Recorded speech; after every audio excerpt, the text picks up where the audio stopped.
Is this thing on? Oh.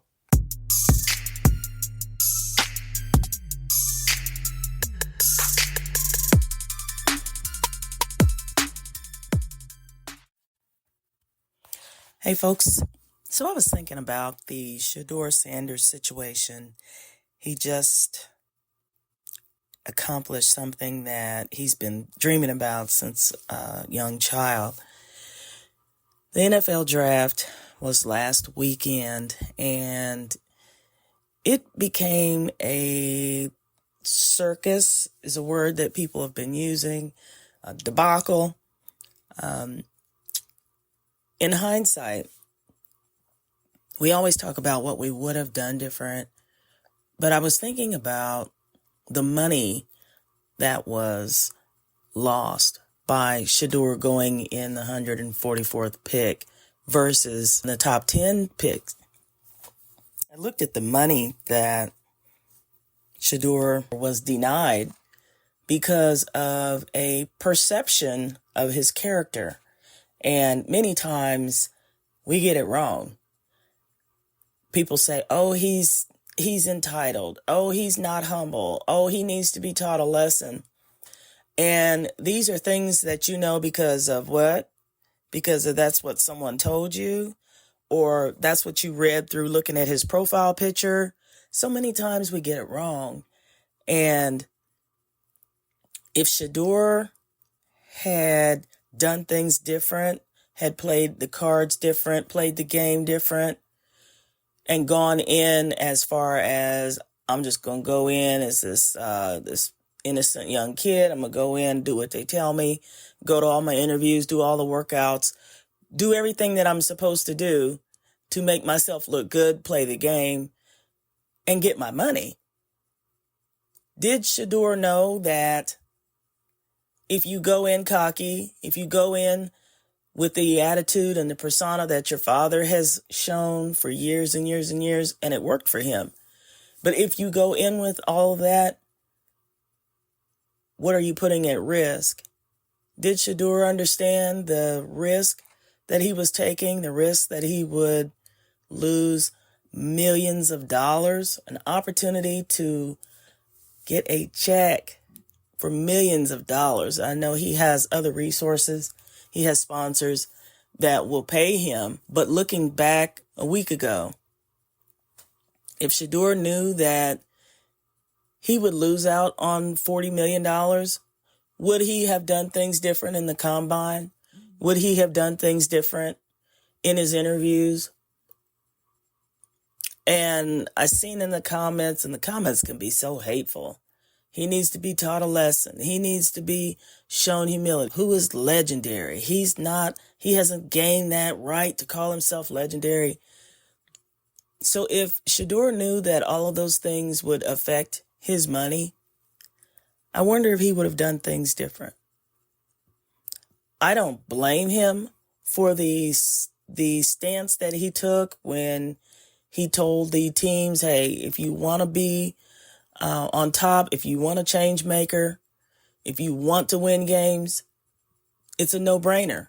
Choose me. But would you be willing to throw away $40 million? I don't think I would. I'm not in his situation and never will be. And a lesson can be for all of us. Look at the future.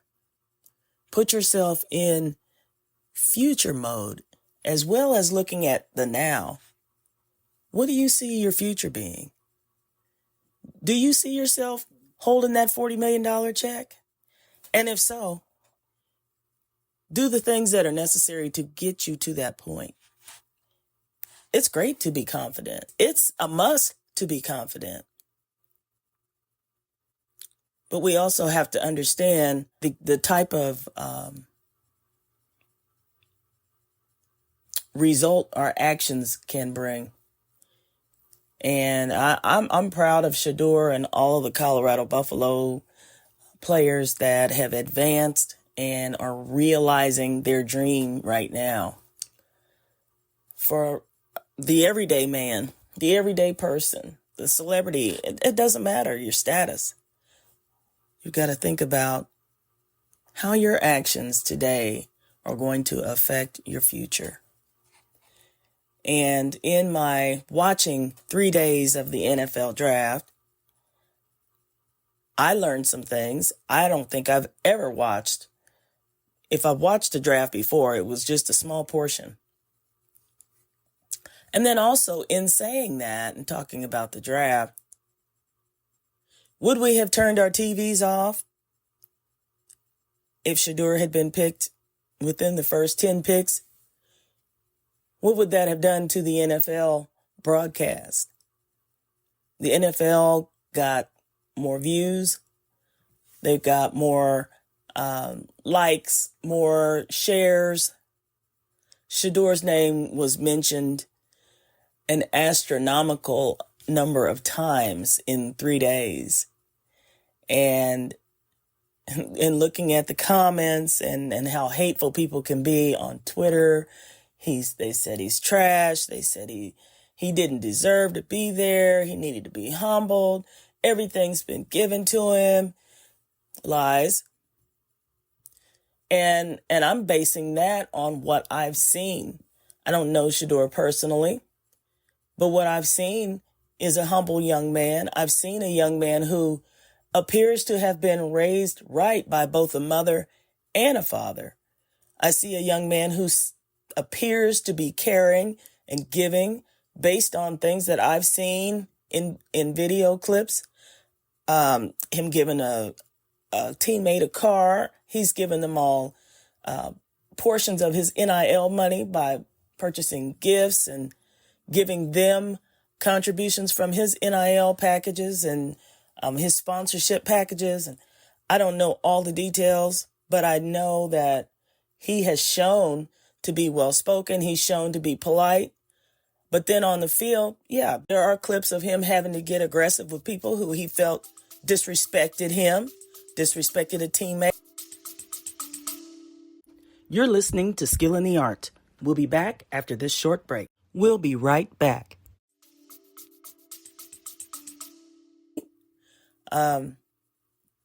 He's an outstanding student. Let's not dismiss his GPA. And so when you look at the 3-day draft and how it turned out, as a matter of fact, a lot of podcasters, and they would say, oh, his dad messed this up for him, or Shedeur messed this up for himself. He should have did this. He should have did that. And then we go back to hindsight. Would Shedeur have handled those interviews different? Would Shedeur have not flossed his diamond chain? Does that make him a bad person because he wants to celebrate? That is the persona that he took on with the chain and legendary. I heard Young Dolph say, referring to Shedeur years ago, Young Dolph was killed, 2022 or so.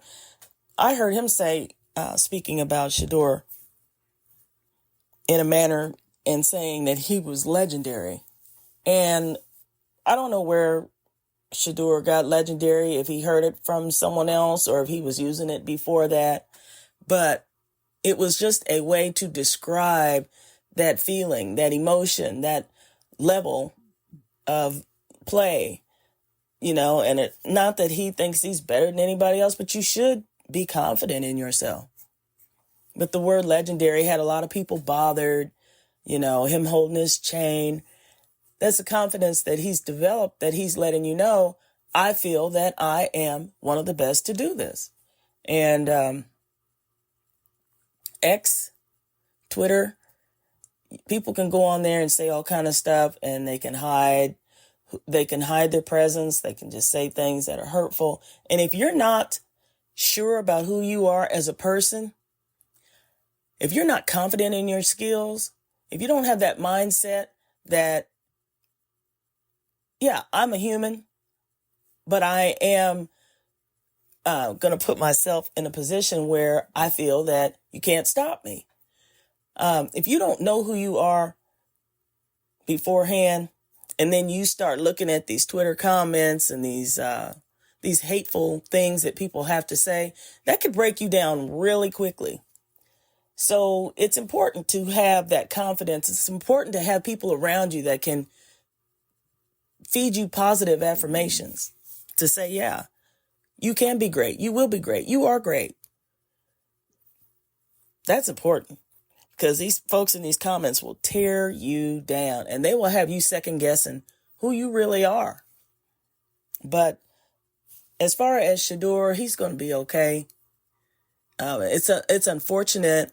I'm finding out now how the pay scale goes as far as a rookie, and the number one pick gets like 43 million, number two pick 41 million, so on and so forth. Going into this, if I had been Shedeur and I knew that I was going to mess up my chances for getting that top dollar, I'd have probably been doing everything that needed to be done to make me likable, to make me favorable. No one saw the 144th pick coming. And that's, a hard lesson to learn, man. But that's life. And that actually made me look at my life and go, are your actions right now going to set you up for the best possible situation in the future? Let me go back and look at my situation and make sure I'm doing what I need to do to get me on top. That's my takeaway from the NFL draft is to go back, take a look at the steps that you are making right now, and make sure that these steps are going to catapult you to where you want to be in the future. Sometimes you have to take that position that may not be favorable. And then it's part of life. It's a part of life. And it's one of those things that only you can know what's the best move for you. But just not sure if I'd have done things different. Knowing that 43 million was on the line. Knowing that I could go from 43 million to 800,000 to 100,000. Yeah, that's a lot. And that's where you put your ego aside. That's where you put your pride aside and say, write the check and spell my name right. That's all I got for y'all today. 10 minutes of your time. Thank you for joining me. Thank you for joining me on Solicited Opinion, where the only rule that applies is that there are no rules. Stay tuned for interviews, my 2 cents, conversations about intellectual property, estate planning, and so much more. Follow me on YouTube, X, Instagram, TikTok, and Facebook. Let's talk about real life, y'all. Peace.